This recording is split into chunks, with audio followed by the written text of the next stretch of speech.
جون کی ایک گرم دوپہر ہے، 13 جون 353 قبل مسیح۔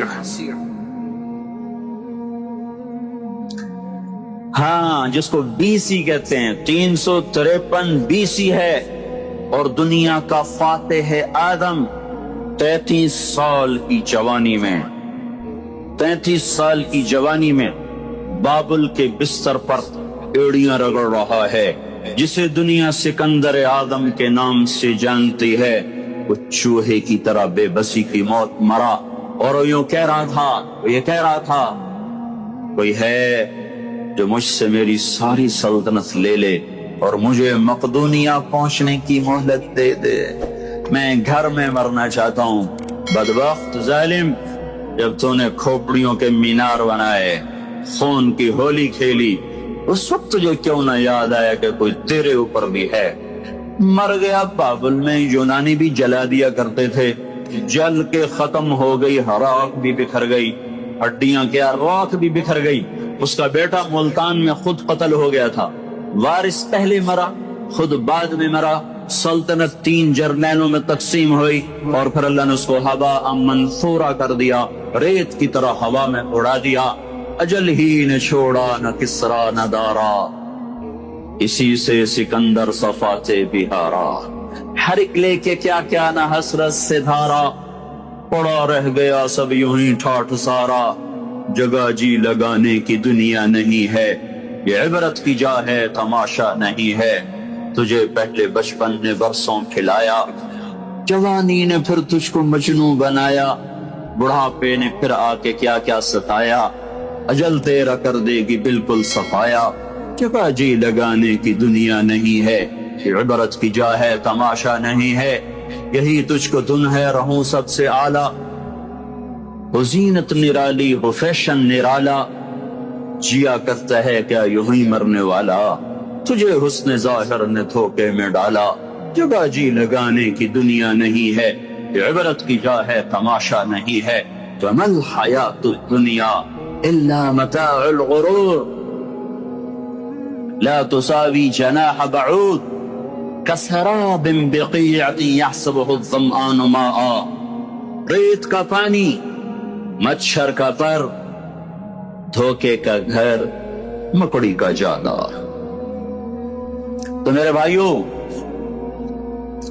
اللہ کا ایک نظام محکم ہے اس کائنات میں۔ میں ناقل ہوں، دیکھو میں آپ کو اپنا کوئی فلسفہ نہیں بتا رہا، میں فلسفی نہیں ہوں، میں کوئی دانشور نہیں ہوں، میں کوئی لکھاری قلم کار عالم نہیں ہوں، میں ایک طالب علم ہوں۔ یہاں تو بڑے بڑے دانشور آ کے خطبہ دیتے ہیں، میں تو طالب علم بھی ڈھنگ کا نہیں ہوں، سلیقے کا نہیں ہوں۔ اوئے ہوئے، میں صرف نقل کر رہا ہوں۔ اللہ کا ایک محکم قانون ہے، اس قانون کا ہمیں کیا پتا تھا؟ وہ بتانے والا آیا، اور بڑی شان سے آیا، اور بڑی عزتوں سے آیا، اور 2 جہان کا سردار بن کے آیا، اور والضحیٰ کا حسن لے کر آیا، واللیل کی پیچدار زلفیں لے کر آیا، جس کے وجود کی اللہ نے قسمیں کھائیں، لعمرک، مجھے تیری جان کی قسم، جس کے روشن چہرے کی اللہ نے قسم کھائی، والضحیٰ، مجھے تیرے روشن چہرے کی قسم، جس کی زلفوں کی اللہ نے قسم کھائی، واللیل اذا سجا، مجھے تیری سیاہ زلفوں کی قسم۔ یہ چھوٹے موٹے آدمی کا میں ترجمہ نہیں بیان کر رہا ہوں، امام رازی نے یہ ترجمہ کیا، میں اس لیے بول رہا ہوں۔ یہ امام رازی کا کیا ہوا ہے، ایک اور بھی سنو، والضحیٰ، یہ امام رازی بول رہا ہے تفسیر کبیر میں، والضحیٰ، اے میرے معبود مجھے تیرے روشن علم کی قسم، واللیل اذا سجا، اے میرے محبوب مجھے تیری ستاری کی چادر کی قسم، جس میں تو امت کو چھپا دیتا ہے، امت کے گناہگاروں کو چھپا دیتا ہے۔ آپ نے کہا مجھ سے بڑھ کر گناہگاروں کے لیے کوئی شفیع نہ ہوگا قیامت کے دن۔ ایک ہستی ہے جو ہمارے اور اللہ کے درمیان ہے، جس کی رسالت پر قسمیں کھائیں۔ کافروں نے کہا بنانے کے لیے تو خود جا کے بازار میں سودا خریدتا ہے، خود جا کے بازار میں خرید و فروخت کرتا ہے، اپنا سامان خود اٹھا کے چلتا ہے. ہمارے نبی اپنے اونٹ کو چارہ بھی خود ڈالتے تھے اور اس کو پانی بھی خود پلاتے تھے اور اپنے کپڑے بھی خود دھوتے تھے اور اپنے گھر میں جھاڑو بھی خود دیتے تھے اور اپنے گھر والوں کو آٹا گوندھ کے دیتے تھے. میں گوندھتا ہوں تم پکاؤ. ما لهذا الرسول, یہ کیسا رسول ہے, یمشی فی الاسواق ویأکل الطعام ویمشی فی الاسواق, اور کھانے کھاتا ہے اور یہ بازاروں میں خود خرید و فروخت کرتا ہے. وَيَقُولُ الَّذِينَ كَفَرُوا لَسْتَ مُرْسَلًا, لہذا تو رسول کوئی نہیں ہے, کوئی نہیں. جواب اللہ کے نبی کے ذمہ تھا کہ اللہ کے نبی کہتے نہیں نہیں میں ہوں میں ہوں میں ہوں. تو اللہ تعالیٰ نے ایک دم عرش کے دروازے کھلے اور اللہ تعالیٰ نے فرمایا تو پیچھے ہٹ, تیرا وکیل صفائی میں ہوں. یاسین والقرآن الحکیم انک لمن المرسلین, مجھے قسم ہے قرآن حکیم کی, تیرا رب گواہ ہے کہ تو میرا رسول ہے. علی صراط مستقیم, سچی سیدھی راہ پر ہے. پھر انہوں نے کہا یہ تو پاگل ہے, دیوانہ ہے. اَإِنَّا لَتَارِكُوا آلِهَتِنَا لِشَاعِرٍ مَجْنُونٍ یا ایھا الذی نزل علیہ الذکر انک لمجنون. ابھی تو پاگل ہے, بے دادے کی روایات چھوڑتا توڑتا ہے. تو اللہ پاک نے خود اتر کے جواب دیا, نون والقلم وما یسطرون ما انت بنعمت ربک بمجنون. مجھے قسم ہے قلم اور اس کی لکھی تحریر کی, میرا نبی مجنون نہیں ہے, تم دیوانے ہو. پھر انہوں نے کہا یہ تو شاعر ہے, یہ تو ساحر ہے. تو اللہ تعالیٰ نے پھر قسم کھائی, فلا اقسم بما تبصرون وما لا تبصرون انه لقول رسول کریم وما هو بقول شاعر قلیلا ما تؤمنون ولا بقول کاہن قلیلا ما تذکرون تنزیل من رب العالمین. مجھے قسم ہے دیکھے اندیکھے کی, میرا یہ رسول ہے, نہ یہ شاعر ہے نہ یہ ساحر ہے, میرا رسول ہے. یہ وہ ہستی ہے جو آ کر بتا رہی ہے کہ اللہ کا قانون کون ہے, کیا ہے. ایک واقعہ سنو بڑا مزدار. قریش دن میں تو مخالفت کرتے تھے اور رات کو جب ہمارے نبی نفلوں میں قرآن پڑھتے, نماز تو فرض ہوئی نہیں تھی, نماز تو معراج کے بعد فرض ہوئی, تو آپ نفلوں میں آ کر حرم میں قرآن پڑھتے تھے اور اونچی آواز میں پڑھتے تھے. تو یہ ایسا دلکش کلام, ایسا دل ربا ہے, کھینچ کے رکھ لیتا ہے انسان. فاصدع بما تؤمر واعرض عن المشرکین. اس آیت کو سن کر دھڑم ایک بدو سجدے میں گرا, سیدھا سجدے میں گرا. ابو عبید نے فرمایا کس کو سجدہ کر رہے ہو؟ کہنے لگا اس کلام کی عظمت کو کر رہا. کیا کلام, ہائے ہائے کیا درد کی بات ہے, نہ میں سمجھوں نہ آپ سمجھیں کہ اس میں کیا حسن تھا جس نے بدو کو نیچے گرا دیا. تو یہ رات کو نا قرآن سنتے تھے چھپ چھپ. تو عمر رضی اللہ تعالی عنہ پردے کے پیچھے چھپ کر ایسے دم سادے کھڑے ہوئے اور اللہ کے نبی سامنے ملتزم حجر اسود کے سامنے پیچھے ہٹ کر قرآن پڑھ رہے تھے. الحاقۃ ما الحاقۃ وما ادراک ما الحاقۃ كذبت ثمود وعاد بالقارعة فأما ثمود فأهلكوا بالطاغية وأما عاد فأهلكوا بريح صرصر عاتية سخرها عليهم 7 ليال و8 أيام حسوما فترى القوم فيها صرعى كأنهم أعجاز نخل خاوية فهل ترى لهم من باقية فجاء فرعون ومن قبله والمؤتفكات بالخاطئة فعصوا رسول ربهم فأخذهم أخذة رابية إنا لما طغى الماء حملناكم في الجارية لنجعلها لكم تذكرة وتعيها أذن واعية فإذا نفخ في الصور نفخة واحدة وحملت الأرض والجبال فدكتا دكة واحدة فيومئذ وقعت الواقعة وانشقت السماء فهي يومئذ واهية والملك على أرجائها ويحمل عرش ربك فوقهم يومئذ 8 يومئذ تعرضون لا تخفى منكم خافية فأما من أوتي كتابه بيمينه فيقول هاؤم اقرءوا كتابيه إني ظننت أني ملاق حسابيه فهو في عيشة راضية في جنة عالية قطوفها دانية كلوا واشربوا هنيئا بما أسلفتم في الأيام الخالية وأما من أوتي كتابه بشماله فيقول يا ليتني لم أوت كتابيه ولم أدر ما حسابيه يا ليتها كانت القاضية ما أغنى عني ماليه هلك عني سلطانيه خذوه خذوه. یہ وہ آیات تھی کہ عمر رضی اللہ عنہ ایسے ایسے ہل رہے تھے اس طرح ایک دم حضرت عمر کے منہ سے نکلا ما اشعرہ، کتنا بڑا شاعر ہے. اتنا فاصلہ ہے کہ آواز جا ہی نہیں سکتی، اور انہوں نے اپنے بالکل سرگوشی کے انداز میں فرمایا کتنا بڑا شاعر ہے. ادھر زبان سے نکلا کتنا بڑا شاعر ہے، اور ادھر آپ نے یہ آیت پڑھی انہو لقول رسول کریم وما هو بقول شاعر، یہ رسول ہے شاعر نہیں ہے. تو سمجھو ایسے فوراً دوسرا بولے کتنا بڑا جادوگر ہے، کتنا بڑا جادوگر ہے. تو آپ نے اگلی آیت پڑھی ولا بقول کاہن، جادوگر بھی نہیں ہے. قلیلا ما تذکرون، تمہاری سمجھ ناقص ہو چکی ہے. تو یہ ہے کہ آپ تنزیل من رب العالمین، آسمان کے رب کا اتارا ہوا کلام ہے میرے آپ کے درمیان، میرے اور اللہ کے درمیان، آپ کے اور اللہ کے درمیان واسطہ خاصتا حضرت محمد صلی اللہ تعالی علیہ وسلم کی ذات اقدس ہے. جس قوم کو ایسا رہبر ملے پھر وہ مغرب کے پاؤں چاٹے تو پھر یہی ہوگا جو ہو رہا ہے. جس قوم کو قرآن ملے، جس قوم کو قرآن ملے پھر وہ مغرب کے اندھے علوم کو اپنے لیے نجات کا ذریعہ سمجھیں تو پھر یہی ہوگا. ذلتیں مقدر بن جائیں گی.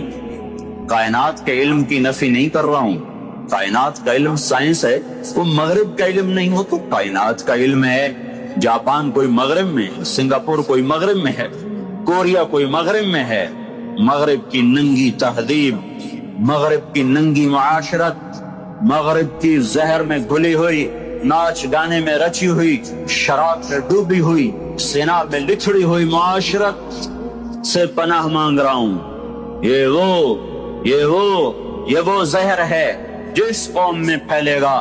زیر زمین جانا پڑے گا، عزتیں چھن جائیں گی، محبتیں روٹ جائیں گی، اقتدار کے سورج غروب ہوں گے اور اللہ کے کوڑے برسیں گے. یہ دھرتی اللہ کی ہے. جب زنا ہوتا ہے وہ دیکھتا ہے، جب شراب کی محفلیں لگتی ہیں وہ دیکھتا ہے، جب ناچ گانے کی محفلیں لگتی ہیں وہ دیکھتا ہے، جب گھنگرو باندھ کے ناچنے والی حیا کی چادر کو تار تار کرتی ہے اور ناموں سے محمد کو آگ لگاتی ہے تو وہ دیکھتا ہے. پھر یہ دھرتی پکارتی ہے یا اللہ یہ کب تک ہوگا، یا اللہ یہ کب تک ہوگا، تو مجھے اجازت کیوں نہیں دیتا، میں پھٹ جاؤں. تو میں تمہیں اللہ کے نبی کی بات سنانے سے پہلے تھوڑا سا اللہ کے نبی کو بتائیں کہ وہ کون ہے.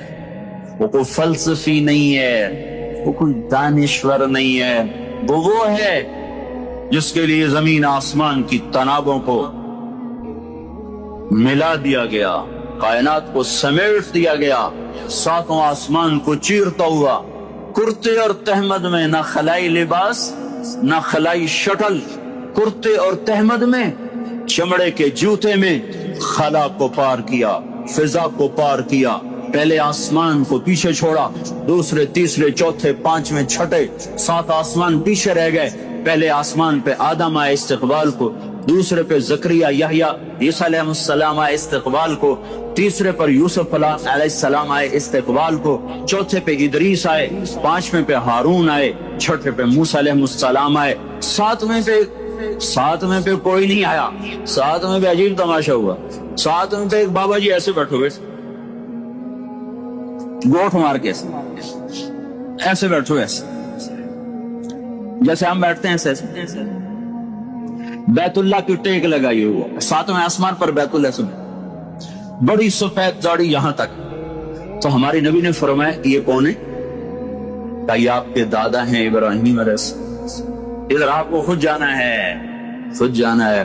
ٹھیک ہے آپ آخری نبی ہیں، نبیوں کے سردار ہیں، پر یہ دادا بیٹھا ہوا ہے، اور شریعت بتاتی ہے کہ رشتوں کا ایک تقدس ہے، رشتوں کا ایک تقدس ہے۔ ابراہیم علیہ السلام بھی ہمارے نبی کے طفیل وجود میں آئے ہیں، لیکن رشتوں کا ایک تقدس ہے جس کو سمجھانے کے لیے نبی کو خود چلا کے پہنچائے گا، جاؤ اپنے دادا کے قدم چھوؤ۔ پھر سدرۃ المنتہا پیچھے آپ نے جبریل سے کہا آگے نہیں چلو گے؟ کہا جی آگے میرے پر چلیں گے، میری حد یہی ہے، بس آگے آپ جانے، آپ طرف جانے۔ ہاں فکان قاب قوسین او ادنا، آپ کو قاب قوسین بناؤ نا، یہ ہے کمان، یہ ہے کمان کی تاند، یہ ہے کمان کی لکڑی، یہاں تیر رکھ کے یوں کھینچ کے مارا جاتا تھا۔ عربی زبان میں اس لکڑی کو اور اس لکڑی کو عربی زبان میں قاب کہتے ہیں، قاب، یہ قاب ہے، یہ دستہ قبضہ، قاب، یہ قاب۔ پھر عرب جب آپس میں صلح کرتے تھے، لڑتے لڑتے صلح کرتے، تو اپنی کمانوں کو دو سردار، ایک یہ ادھر سے ہے، یہ ادھر سے ہے، اور آ کر یوں ایسے بیچ میں اس طرح ملا دیتے تھے۔ تو اس بات کی علامت تھی کہ اتحاد ہو گیا ہے، صلح ہو گئی ہے اور اتفاق ہو گیا۔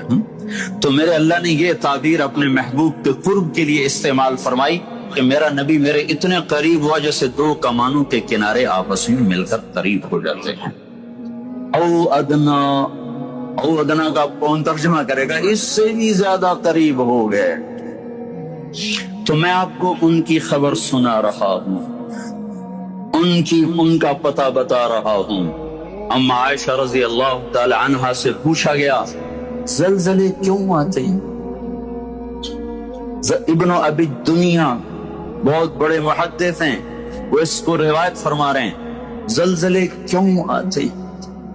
تو اماں نے فرمایا کہ جب لوگ زنا کرتے ہیں بے باکی کے ساتھ، جب زنا ایسے عام ہو جاتا ہے، بوائے فرینڈ گرل فرینڈ، جب زنا عام ہو جائے اور لوگ زنا ایسے کریں جیسے نکاح ہوتا ہے، جیسے نکاح میں میاں بیوی کے ملنے میں کوئی حرج نہیں ہے، اس طرح بے حیا ہو کے لوگ زنا کریں کہ جیسے کوئی جرم کو نہیں، اور شراب پیئیں، محفلیں سجا کر شراب کی محفلیں سجائیں، اور ناچ گانے کی محفلیں ہوں، اور اس کی دعوت دی جائے، تشریف لائیں محفل موسیقی۔ جب یہ تین کام زمین پر ہوتے ہیں تو آسمان والے کو غیرت آتی ہے، کہتا زمین کو ہلا دو، زمین کو ہلا دو، پھر وہ ہلتی ہے، پھر جہاں چاہے ہلا دے۔ ایک سوال ذہنوں میں بھی ہے اور لوگوں کی زبانوں تک آ گیا ہے، یہ معصوموں کا کیا قصور تھا؟ اللہ نے یہ کیا کر دیا؟ ان بچوں کا کیا قصور تھا؟ ان عورتوں کا کیا قصور تھا؟ وہ لوگ تو بڑے نیک لوگ تھے، وہاں زلزلے کیوں آ گئے؟ پھسلتا پاؤں ہے، ٹوٹتا بازو ہے، اب یہ بازو کہ بیڑی بڑھیا میرا کی قصور آئی، مینو کیوں توڑے آئی؟ پھسلا پاؤں، ٹوٹا سر، پھسلا پاؤں، ٹوٹی کمر، یہ کیا چکر ہے؟ وہ پاؤں ٹوٹے،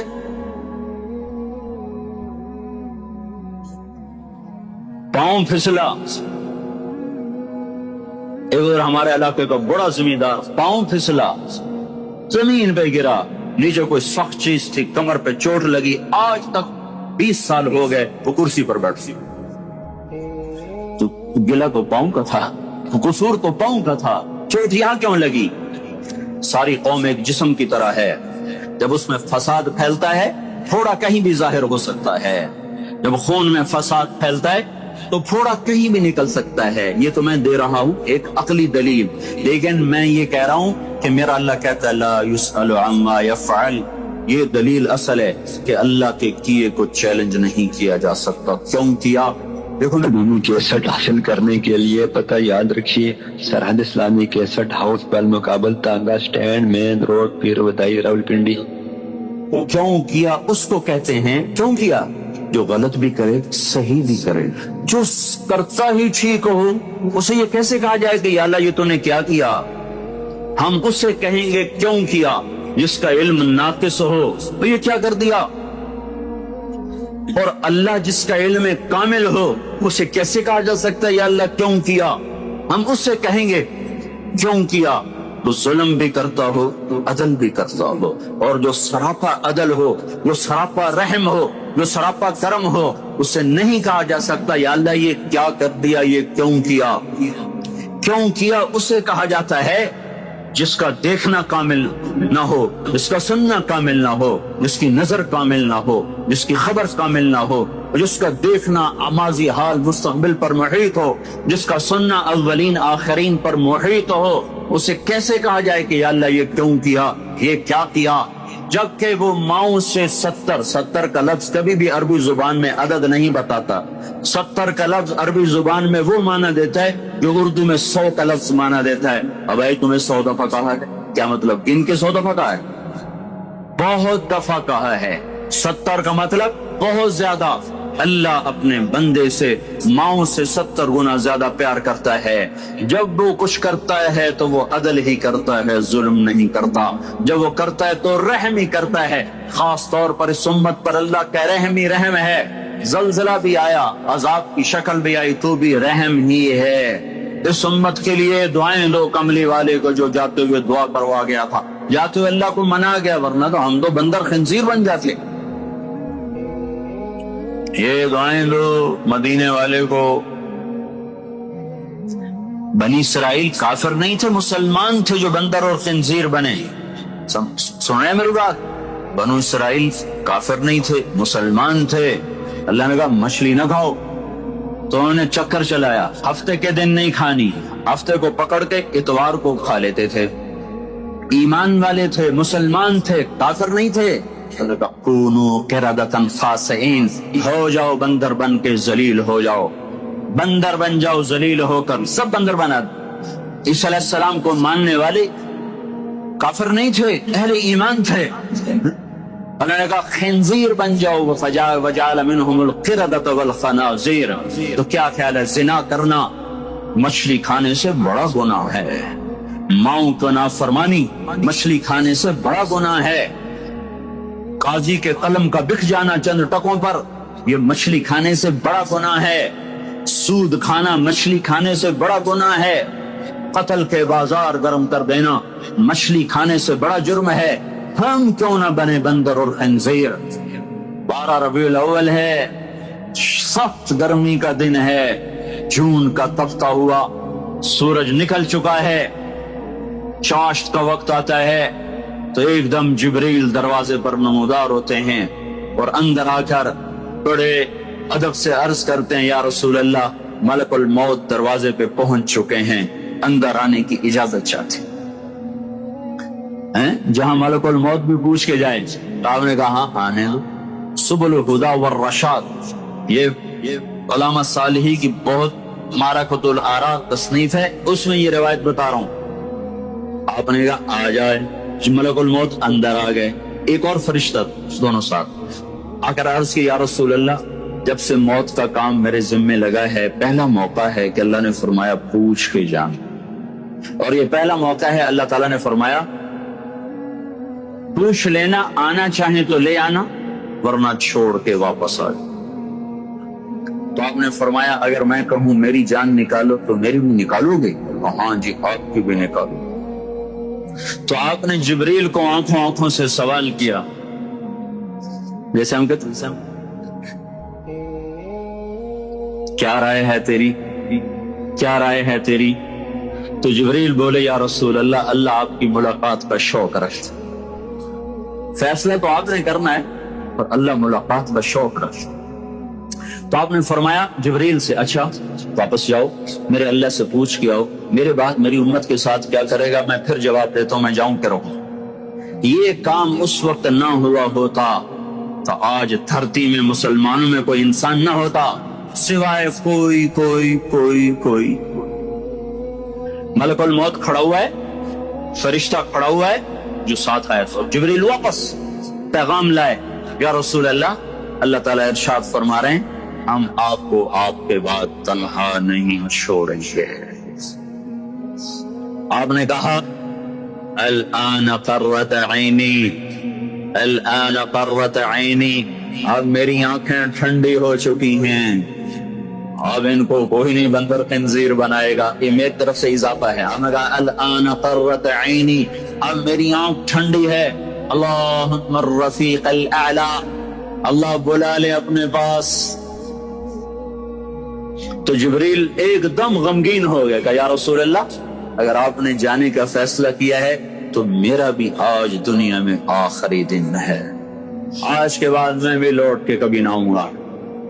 پھر آپ نے ملک الموت سے فرمایا اللہ کے امر کو پورا کرو. جو چند لمحات باقی تھے اس میں بھی امت کو نصیحت سے خالی نہیں جانے دیا. ان اوقات کو 2 لفظ فرمائے، 2 لفظ میں سارا دین بیان کر دیا. الصلاۃ وما ملکت ایمانکم، میری امت نماز نہ چھوڑنا، نماز نہ چھوڑنا.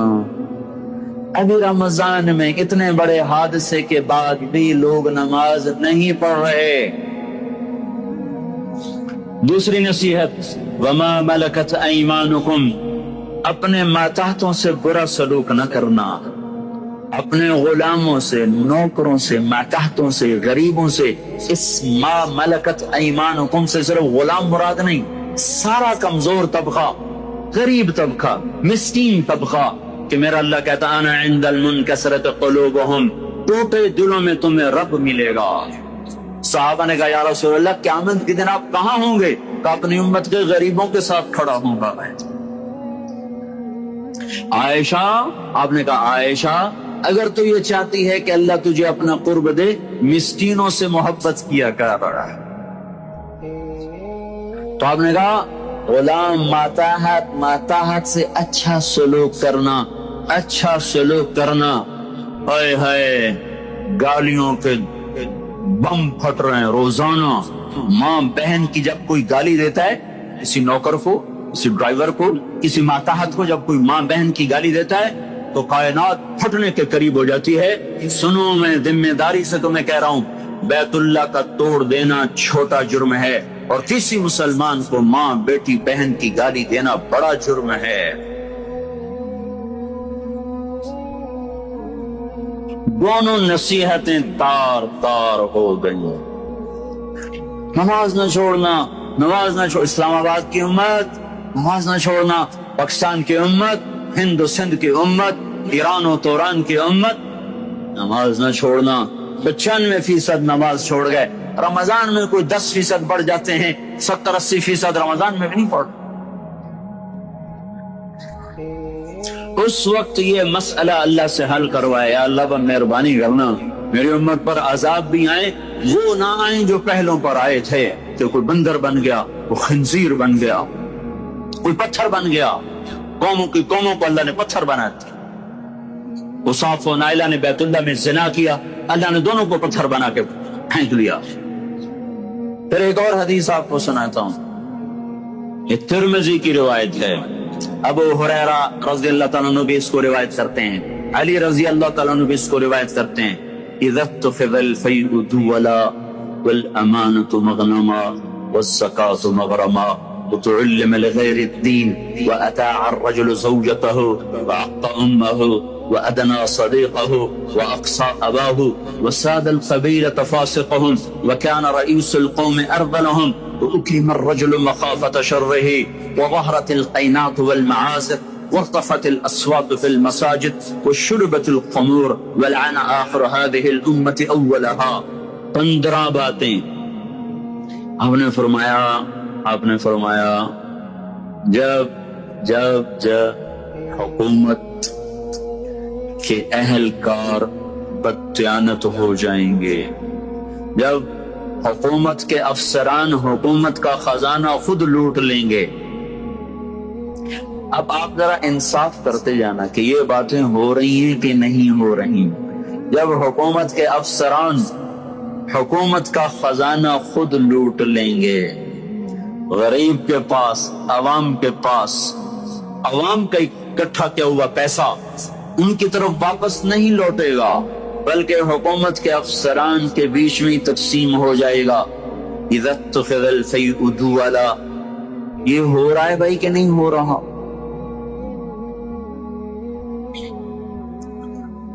ہونے والے کی دلیل کیا دینی ہے؟ خبر دینے والے کی خبر سچی ہے جب حکومت کے کارندے حکومت کا خزانہ خود لوٹ جائیں گے۔ ایک واقعہ سنانے کو، میرے دوست تھے سیکٹری، ریٹائر ہو گئے، کہنے کہ میری اسلام آباد پوسٹنگ ہو گئی، وہ واپس جلدی آ گئے، 6 مہینے بعد واپس آ گئے۔ انہوں نے کہا کیا ہوا؟ کہنے کہ میں نے سوچا اگر 1 سال رہ گیا تو یا پاگل ہو جاؤں گا یا اوروں کی طرح بددیانت ہو جاؤں۔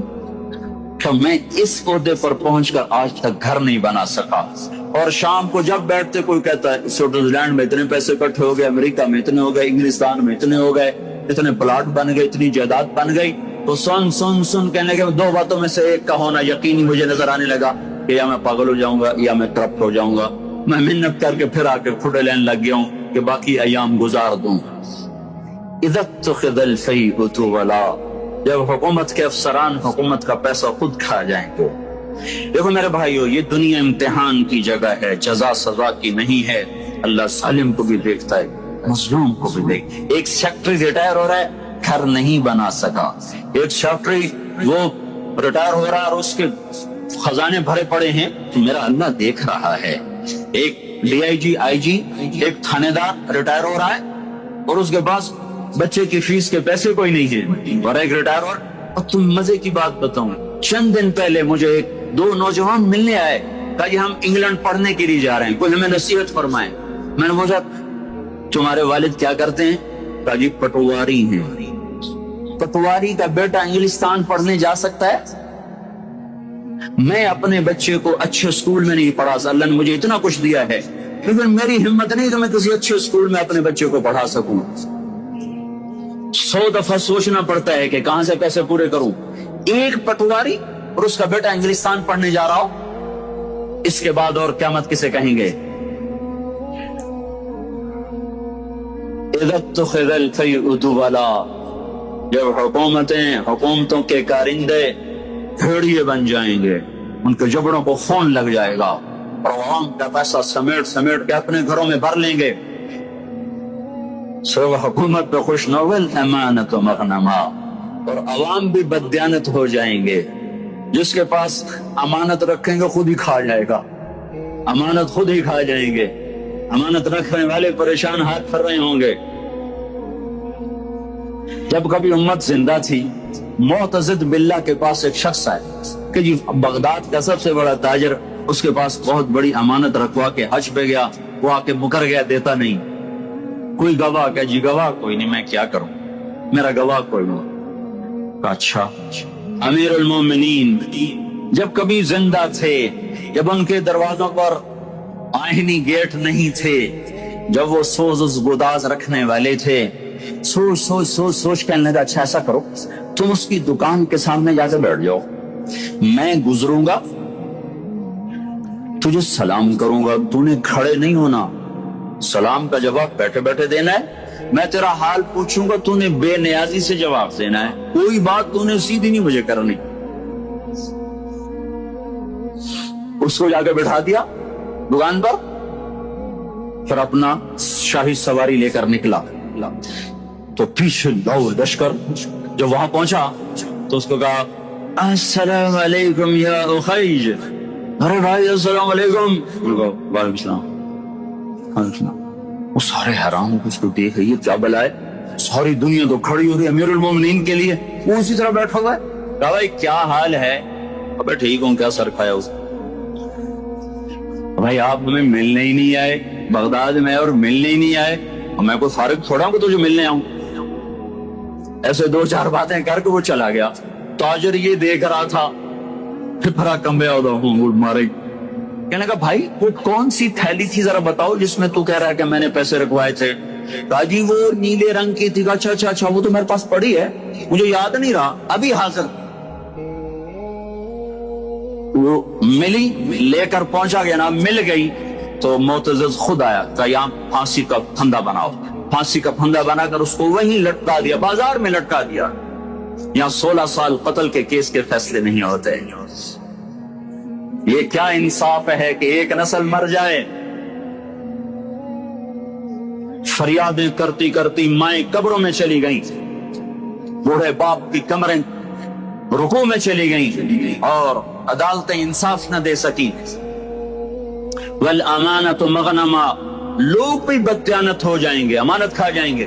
والزکوٰۃ مغرما، مالدار لوگ زکوٰۃ دینا چھوڑ دیں گے، عیاشیوں پہ پیسہ لٹائیں گے، زکوٰۃ نہیں دیں گے. اگر یہ سارے پاکستان کے لوگ صرف زکوٰۃ دے دیں تو یہ کشمیر کے زلزلے کے لیے کسی مدد کی ضرورت کوئی نہیں ہے، باہر کی مدد کی ضرورت کوئی نہیں ہے. وَتُعِلِّمَ لِغَيْرِ الدِّينِ، اور علم دین اللہ کی رضا کی بجائے دنیا کی طلب کے لیے حاصل ہونے لگے گا. علم دین کی منزل اللہ نہ رہے گا، علم دین کی منزل کچھ اور ہو جائے گی. وَأَطَاعَ الرَّجُلُ زَوْجَتَهُ، اور لوگ اپنی بیویوں کے فرما بردار ہو جائیں گے. وَعَقَّ أُمَّهُ، اور ماؤں کے نافرمان ہو جائیں گے. وَأَدْنَىٰ صَدِيقَهُ، دوست کو دیکھ کر باہیں پھیلائیں گے. وَأَقْصَىٰ أَبَاهُ، باپ کو دیکھ کے دھکا دیں گے، باپ کو ذلیل کریں گے، دوست کا اکرام کریں گے، ماؤں کو خوار کر دیں گے، بیویوں کو سجدے کریں گے. سجدے سے مراد ان کے غلام بن جائیں گے، ان کے فرما بردار بن جائیں گے. جب یہ ہوگا، دیکھو ایک عجیب بات آپ کو بتاؤں، اللہ کے نبی نے نافرمانی کے لیے عربی زبان میں لفظ آتا ہے معصیت، عصا. اللہ کے نبی نے اللہ کے لیے بھی عصا کا لفظ استعمال کیا، اپنے لیے بھی عصا کا لفظ استعمال کیا، لیکن ماں باپ کی نافرمانی کے لیے عصا کا لفظ استعمال نہیں کیا، عقا کا لفظ استعمال کیا ہے. عقا. اور بھائی کوئی ٹیشو پیپر ہے؟ اب ٹیشو پیپر مانگ رہا ہوں خدا تم ادھر. آپ کو عقا کا مطلب بتانا چاہتا ہوں.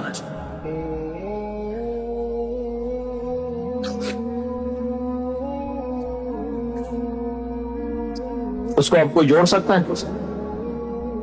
یہ پرزے ہو چکی ہے چیز. اس کو عربی زبان میں عقا کہتے ہیں، حقوق کہتے ہیں، حقوق. تو اللہ کے نبی یہ بتا رہے ہیں جو ماں باپ کا نافرمان ہوتا ہے اس کے غضب کے سوا، اللہ کے نبی نے فرمایا جس نے ماں باپ کو تنگ کیا اس پہ اللہ کی لعنت، اس پہ فرشتوں کی لعنت، اس پہ زمین آسمان کی لعنت. اس کی نہ نماز قبول ہے، نہ روزہ قبول ہے، نہ حج قبول ہے. اسلام آباد بھرا پڑا ہے ماؤں کی ہائے ہے، باپ کے آنسو ہیں، اولاد کو فرصت کوئی. پنڈی بھرا پڑا ہے، پاکستان بھرا پڑا ہے. ماں باپ ڈرتے ہیں، جوان اولاد سے بات نہیں کر سکتے. میں نے اپنی آنکھوں سے دیکھا، کانوں سے سنا، جوان بیٹی اپنی ماں سے کہہ رہی تھی بکواس نہ کر، اور اس کے موٹے موٹے آنسو جو اس کے گالوں پہ ٹھلک رہے تھے، مجھے یوں لگ رہا تھا یہ عرش کو بھی ہلا کے رکھ لیں گے. اور ایک بیٹا اپنے باپ کا گریبان پکڑ کے کہہ رہا تھا تو آج تائیں میرے واسطے کی کیتا ہے. بیٹا باپ سے کہہ رہا تھا، انہی کانوں سے میں نے خود سنا ہے، کوئی میں روایت نہیں کر رہا ہوں، تو آج تائیں میرے واسطے کی کیتا ہے. جب اولاد یوں ہو، اور سنو اللہ کے نبی سے پوچھا گیا قیامت کب آئے گی؟ قیامت تو آئے گی جب لوگ کافر ہوں گے، کوئی مسلمان زندہ نہیں ہوگا قیامت پر، سب کافر ہوں گے. تو آپ کہتے ہیں جب لوگ سارے کافر ہو جائیں گے قیامت آ جائے گی. شرک دنیا کا سب سے بڑا جرم ہے. تو آپ نے کہا اللہ ہی جانے کب آئے گی. تو جبریل نے کہا کوئی نشانی تو بتائیں، کوئی نشانی تو بتائیں. تو آپ نے فرمایا جب تم دیکھو کہ لوگ اپنی ماؤں سے نوکروں کی طرح سلوک کر رہے ہوں. کس سے قیامت کو جوڑا ہے؟ جب اسلام آباد پنڈی کے نوجوان اپنی ماؤں سے نوکروں کی طرح، باپ سے نوکروں کی طرح بات کریں، اور عرب کا بدو لمبی لمبی لمبی بلڈنگیں بنائے، تو سمجھو کہ قیامت کے نکارے پہ چوٹ پڑنے کا وقت آ چکا ہے. یہ سب کچھ ٹوٹنے والا ہے، ایسا ٹوٹے گا کہ کوئی رونے والا ہی نہ بچے گا. ماں باپ کی نافرمانی ہلاکت کا وہ سامان ہے کہ جہنم کی آگ بھی ان پر پلٹ پلٹ کے آئے گی. صحابی علقمہ رضی اللہ تعالیٰ عنہ، پیغام پہنچا یا رسول اللہ، بیوی کا علقمہ موت کی حالت میں کلمہ نہیں پڑا جا رہا. صحابی کا کلمہ رک چکا ہے جبکہ نبی خود زندہ موجود ہیں. تو آپ نے فوراً پوچھا ماں باپ میں کون زندہ ہے؟ کہا جی ماں زندہ ہے. کہا ناراض ہے؟ راضی. کہا جی ناراض ہے. تو آپ نے فوراً ان کی ماں کو بلوا کر کہا علقمہ کی اماں اب بیٹے کو معاف کر دیں. کہا یا رسول اللہ نا. آپ نے پوچھا تجھے اپنے بیٹے سے کیا شکایت ہے؟ کہا یا رسول اللہ مجھے اس کے دین کی کوئی شکایت نہیں. تہجد گزار، پرہیزگار، نمازی، مجھے صرف ایک شکایت ہے، جب بھی بولتا ہے میرا سینہ چیر کے رکھ لیتا ہے. جب بھی بولا مجھے ذلیل کر دیا، جب بھی بولا مجھے خوار کر دیا. تو آپ نے کہا اچھا معاف کر دو. میرا دل، اس اماں کو پتہ بھی نہیں کہ بیٹا مر رہا ہے، وہ تو روٹ کے دوسرے گھر ہے. تو آپ نے کہا معاف کر دو. کہ میرا جی نہیں چاہتا یا رسول اللہ، میرا دل پھٹ چکا ہے. تو آپ نے کہا بلال لکڑیاں کٹھی کرو اور علقمہ کو آگ لگا دو. اماں یہ کہاں سہ سکے. کہا یا رسول اللہ آپ علقمہ کو کیوں جلائیں گے؟ کہا جب تو معاف نہیں کرے گی تو دوزخ کی آگ جلائے گی، وہ مر رہا ہے. اچھا یا رسول اللہ میں معاف کرتی ہوں.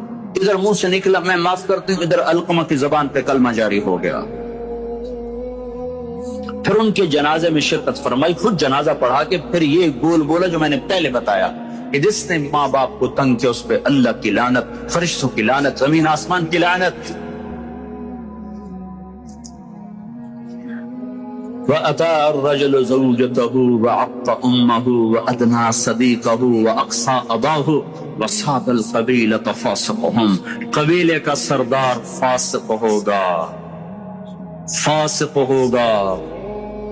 میرے بھائیو، قبیلے کی سرداریاں نافرمانوں کے، فساق کے ہاتھ میں، ظالموں کے ہاتھ میں. اور کیا ہوگا؟ وَكَانَ رَئِيسُ الْقَوْمِ أَرْذَلَهُمْ. حکومت نکمے انسانوں کے ہاتھ میں ہوگی، نا اہل انسانوں کے ہاتھ میں ہوگی. اور کیا ہوگا؟ وَأُكْرِمَ الرَّجُلُ مَخَافَةَ شَرِّهِ. ایک دوسرے کو سلام بھی کریں گے، دل میں نفرت ہوگی. اس کے شر سے بچنے کا اندر میں ہوگا، اوپر سے یس سر یس سر یس سر، جناب جناب جناب جناب. صرف ایک اس حدیث کا مصداق بتاؤں. ایک سیکٹری ریٹائر ہوا، صحیح بات، اس نے بیٹی کی شادی کی، 5000 آدمیوں کے لیے کارڈ چھاپے گئے. ہم بھی مدعو تھے تو 2 ساتھی ہم نے بھیجے جاؤ بھائی شرکت کر کے آؤ. تو انہوں نے آ کے واپس کارگزاری سنائی کہ وہ رسم ہے نا پیسے دینے کی دولہا کو. تو وہ ایک ساتھی نے ہمارے بتایا 2 آدمی بیٹھے تھے، ایک نے سے بٹوا نکالا اور پیسے نکالنے لگا، دوسرے نے کہا ریٹائر ہو گیا ہی. کہا پھر دفع کرو، پھر دفع کرو.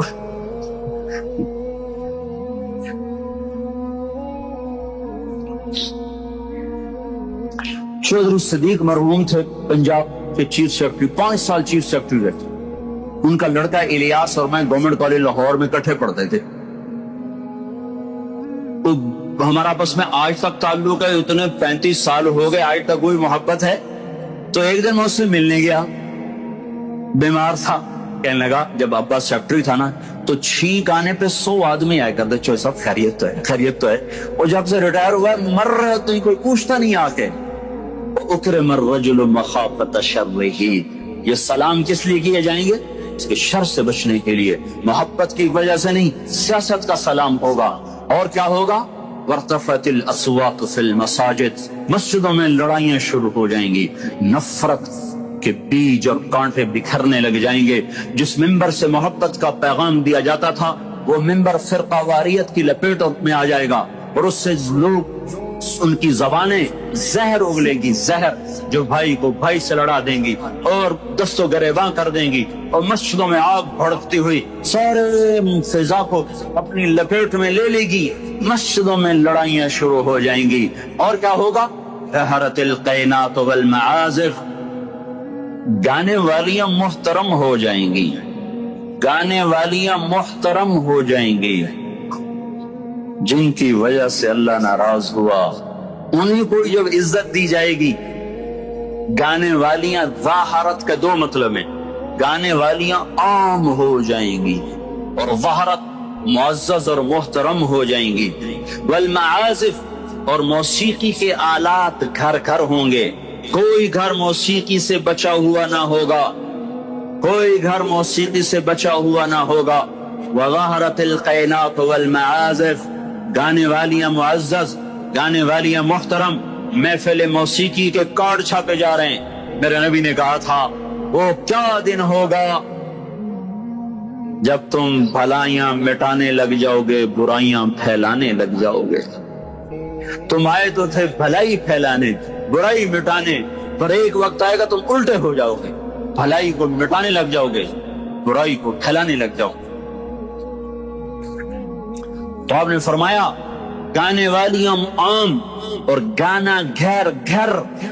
یاد رکھو جو قوم موسیقی میں ڈوب جائے انہیں ہلاکت سے کوئی نہیں بچا سکتا۔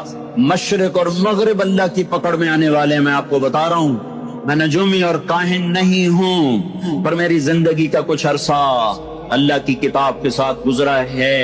میں تمہیں بتا رہا ہوں مشرق اور مغرب پر آنے والا ہے، آنے والا ہے یہ اللہ، وہ بے نیاز اور صمد اللہ، حیاؤں والا اللہ، کفر کو مہلت دیتا آیا، شرک کو مہلت دیتا آیا، بت پرستی کو مہلت دیتا آیا۔ نہیں مہلت دی تو بے حیائی کو نہیں دی۔ جب قومیں بے حیا ہوئی اور ناچ گانا عزت بن گیا، زنا فیشن بن گیا، عورتیں کپڑوں سے باہر آ گئیں، مرد آوارہ ہو گئے، تو پھر اللہ نے زمین کو ہلایا۔ اللہ نے بے حیاؤں کو مہلت ہمیشہ تھوڑی دی ہے۔ مشرق اور مغرب کے سر سے حیا کی چادر اتر چکی ہے، ان کی تو اتر گئی تھی، وہ ہماری بھی اتارنے کے چکر میں ہیں، ان کی تو اتر گئی تھی، وہ ہماری بھی اتارنے کے چکر میں ہیں۔ اور جس دن اللہ کا نظام چلے گا پر اسے کوئی روک سکتا ہے؟ اللہ تعالیٰ کا قدرت کا ادنا نمونہ ہمالیہ پہاڑ۔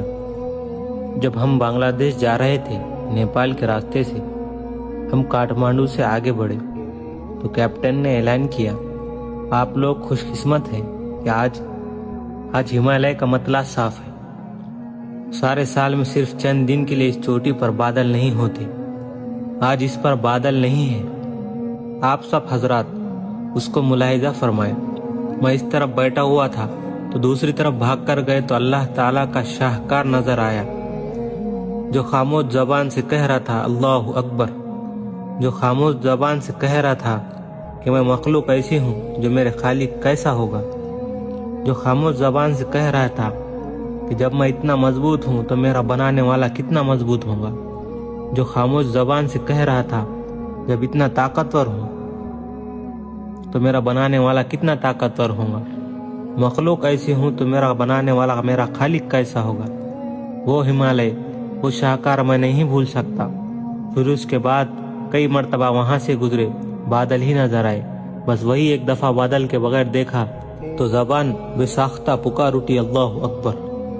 میں سن 1988 میں امریکہ گیا ہوا تھا، وہاں پر ہمارے ایک دوست تھے، پی ایچ ڈی فزکس کا سیمینار تھا، یونیورسٹی میں 450 پی ایچ ڈی کو دعوت دی، ان میں ان کا ایک تقریر کرنے والا تھا، اس نے بھی پی ایچ ڈی کی تھی، اس نے عیسائیت پر تقریر کی، پھر اس نے کہا کہ کچھ سوال جواب ہو جائے، تو مصری عالم نے کھڑے ہو کر کہا میرا ایک سوال ہے کہ خدا 3 نہیں بلکہ ایک ہی ہے۔ مقرر نے کہا کیا تمہارے پاس کوئی دلیل ہے؟ تو اس مصری عالم نے کہا قرآن پاک آسمانی کتاب ہے، اس میں اللہ تعالیٰ کا دعویٰ ہے قل هو اللہ احد۔ تو اس مقرر نے کہا اس کی کیا دلیل ہے کہ آسمانی کتاب ہے، یہ اللہ تعالیٰ کا کلام ہے۔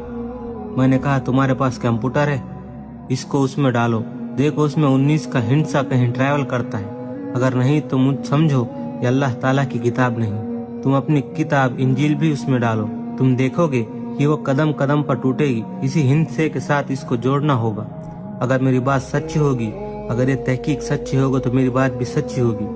اس نے 1 ہفتے کی مہلت مانگی، 1 ہفتے کے بعد سیمینار ہوا، انہوں نے کہا کہ بھائی ہم نے پورا ہفتہ ریسرچ کیا، 19 کو ہم نے دائیں بائیں ہوتے نہیں دیکھا، اتنی بڑی کتاب کو صرف ایک ہندسے پر جمع کرنا اللہ تعالیٰ کا ہی کام ہے، کوئی ریاض دین نہیں کر سکتا۔ اس پر 70 پی ایچ ڈی مسلمان ہوئے اور وہ مقرر اور پادری بھی خود مسلمان ہوا۔ بھائیو، آپ سے گزارش ہے کہ آپ حضرات اس محنت کو، اس تبلیغ کو کام بنا کر کرے۔ ایک دور تھا جب ہمیں پوچھتا بھی کوئی نہیں تھا، ہر طرف سے بس دھکے ہی دھکے تھے۔ ایک وقت آیا کہ شہر کا سب سے معزز طبقہ ہمیں بلاتا ہے کہ آؤ بھائی بات کرو۔ میں میڈیکل کا اسٹوڈنٹ تھا، میرے والد صاحب مجھے ڈاکٹر بنانا چاہتے تھے، میرا تعلق ڈسٹرکٹ خانوال سے ہے، میرا تعلق زمیندار گھرانے سے ہے۔ باپ مر گیا، ہم 2 بھائی رہ گیا۔ میرا چھوٹا بھائی ہارٹ اسپیشلسٹ ہے لاہور میں، اور اللہ تعالیٰ نے مجھے ادھر راغب کر دیا۔ میں اللہ تعالیٰ کی تقدیر پر راضی ہوں، خوش ہوں۔ میں تو گورنمنٹ کالج میں تھا تو میرا ایک دوست مجھے 3 دن کے لیے لے کر گیا، زبردستی کھینچ کر لے کر گیا۔ وہیں سے اللہ تعالیٰ نے میری زندگی کا رخ موڑا۔ وہیں سے میں نے تبلیغ میں 4 مہینے لگائے۔ 4 مہینے کے آخر میں تھا تو مجھے ایک لڑکے نے کہا تم کیا کرتے ہو؟ میں نے کہا میں ڈاکٹر بننا چاہتا ہوں۔ اس نے کہا تیرا باپ کیا کرتا ہے؟ میں نے کہا زمیندار ہے۔ کہا پھر تمہیں کیا ضرورت ہے ڈاکٹر بننے کی؟ روٹی تو ویسے ہی گھر کی ہے، علم پڑھ لے آخرت بن جائیں گی۔ اللہ تعالیٰ نے اس کی بات کو ذریعہ بنایا اور میں رائمنڈ کے مدرسے میں داخل ہو گیا۔ میں نے وہاں اپنی زندگی کے 8 سال گزارے۔ ایک جلسے میں تھا سن 1972 میں۔ لوگ بہت گالیاں دیتے تھے، دھکے دیتے تھے، تم وہابی ہو۔ وہ بیچارے وہی کہتے جیسا ان کے مولویوں نے پٹی پڑھائی تھی۔ ایک دن تنگ ہو کر میں نے اپنے امیر صاحب سے کہا کوئی دن آئے گا کہ لوگ ہماری سنیں گے۔ اکتوبر سن 1972 کی بات آپ کو بتا رہا ہوں۔ پھرتے ہیں میر خوار کوئی پوچھتا نہیں، اس عاشقی میں عزت سعادت بھی ہے۔ تو انہوں نے کہا بیٹا غریبوں میں کام کرتے رہو، ایک دن آئے گا کہ بادشاہ بھی تمہاری بات سنے گا۔ سمندر کی خاموش سطح کے نیچے بڑے طوفان چھپے ہوئے ہیں۔ بڑی مدتوں کے بعد اللہ تعالیٰ نے ایک کام دیا ہے۔ آپ بھائیوں کی خدمت میں گزارش ہے کہ اس میں اپنا وقت لگائیں۔ آپ کو ایمانی نفع بھی رہوں روحانی نفع بھی ہوگا، آپ کے کام میں بھی نفع ہوگا اور اللہ تعالیٰ بھی راضی ہوگا۔ یہ جہاں بھی بنے گا وہ جہاں بھی بنے گا، اسی لیے جس کے دل میں آ رہا ہے نام لکھائے۔